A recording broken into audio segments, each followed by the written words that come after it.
એક ભરવાડભાઈ હતા. એટલે ભરવાડભાઈ પોતાના બકરા લઈ અને અઘોર જંગલમાં એને સારવા જાય. એ બકરા સરે અને ભરવાડભાઈ તો ઊભા છે, આડાવાળું જોવે છે, નજર કરે છે. તો એક તાજું જન્મેલું સિંહનું બસું એને નજરે સડે છે. એટલે ભરવાડભાઈ તો ધીરે ધીરે પગલાં પાડતા પાડતા એ બસા પાસે જાય છે અને પોતાની પસેડી એ પસેડીમાં બાંધી અને બકરાની સાથે સાંજે ઘેરે આવે છે તો ભેળો લઈને આવે છે. હવે આ બસો ધીરે ધીરે બકરાનું દૂધ પાવી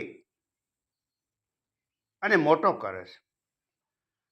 પછી સાંજે બકરા વાડામાં પૂર્યા હોય ત્યાં એ બસો બકરા ભેગો છૂટો મૂકી દે છે.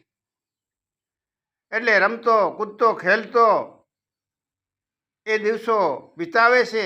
અને સવારમાં જે ભરવાડભાઈ બકરા લઈને જાય છે અને બસાને ભેગો લઈ જાય એટલે કાયમી બકરો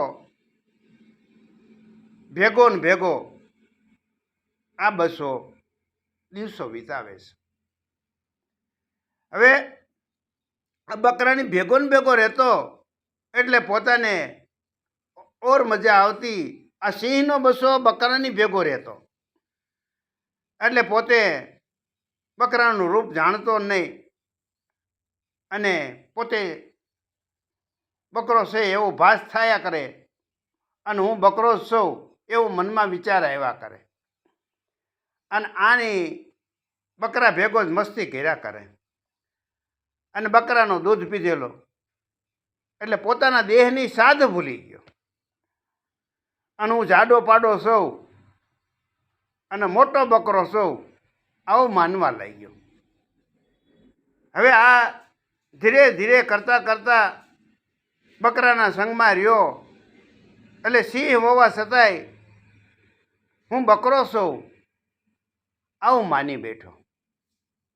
જો પોતાના દેહનું ભાન ભૂલી જાય, જેનો સંગ હોય ને બાપા એ સંગનો પછી સાથ રહે છે. હું કોણ છું એની ભાન રહેતી નથી. હવે બને છે એવું ભરવાડભાઈ પોતાના બકરા લઈ અને જંગલમાં જાય છે. ત્યાં જંગલનો રાજા કહેવાય ત્યાં સામો મળે છે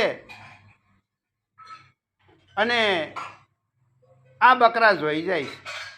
દૂરથી સિંહ ઊભો ઊભો બકરામાં નજર કરે છે અને પોતાને ગજન કરે છે, અવાજ કરે છે, હૂબ કરે છે. એટલે બધા બકરા ડરવા મળ્યા, ભયભીત થાય છે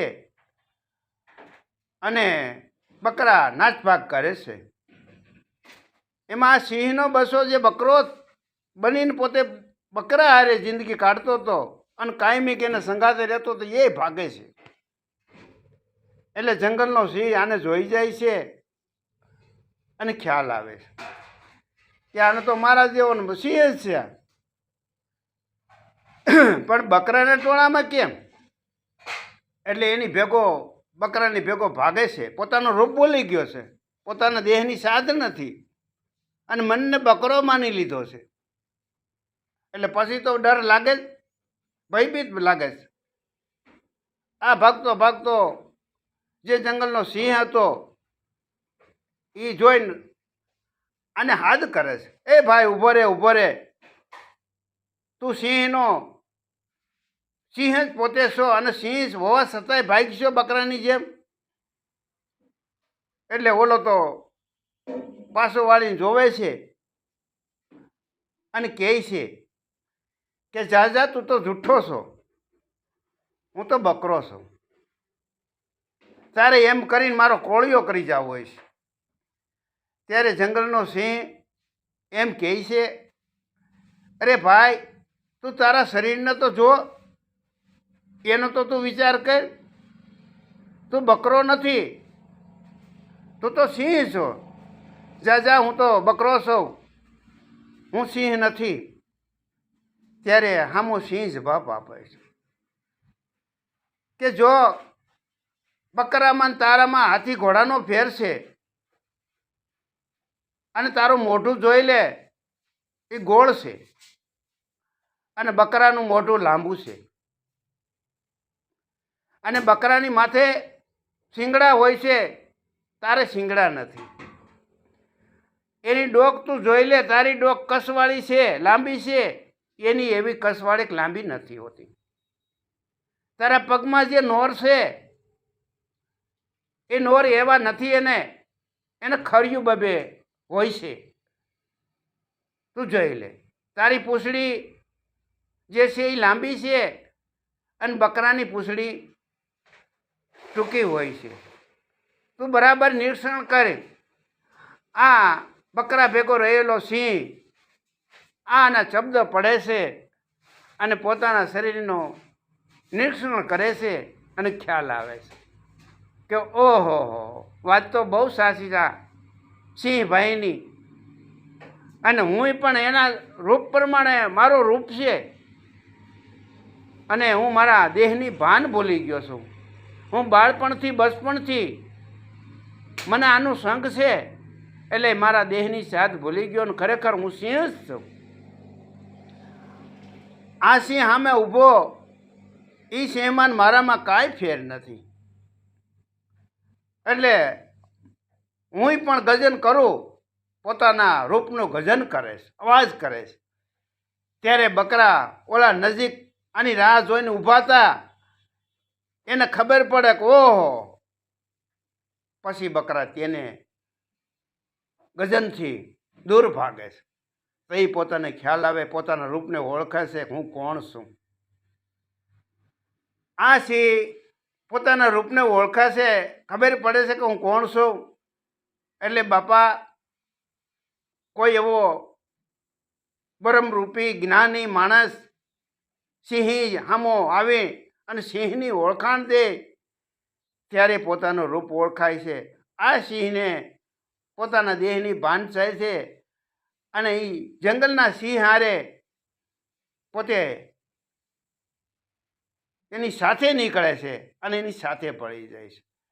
પછી જંગલમાં ખુલ્લા મેદાનમાં ફરે છે, ડુંગરા ટેકરમાં જાય છે અને આનંદ માણે છે. એટલે બાપા પોતાનો ખરો રૂપ જ્યારે ઓળખાય ને, ત્યારે ખબર પડે કે હું કોણ છું. મને ઘણા ફોન કરે છે અને પૂછે છે કે બાપા અમને ઓળખાણ આપો, તમે કોણ છે? અરે મારા બાપ, એમ ફોન માથે ઓળખાણ થતી હોય અને ઓળખાણ મળી જતી હોય તો તમે એટલું તો વિચાર કરો કે જ્યારે તમે બીમાર પડી જાઓ, કંઈ તકલીફ આવી જાય છે દેહની, ત્યારે આપણે ફોન માથે ઈલાજ કરીએ છીએ, એનું સમાધાન ફોન માથે થાય છે. એ દર્દ ફોન માથે મટી જાય છે કે ડૉક્ટર પાસે જવું પડે છે? એટલે બાપા રૂબરૂ ડૉક્ટર પાસે જાઓ, અહીંયા સારવાર લ્યો, ત્યાંનું એનું સમાધાન થાય છે. બાપા આ શબ્દ આપણે તમને સારા લાગ્યા હોય અને મનને સંતોષ થતો હોય તો બાપા મારા ચેનલને સબસ્ક્રાઈબ કરજો અને લાઈક કરજો. એટલું કહી અને આગળ આપણે નવા ઓડિયા મૂકતા રહેવું.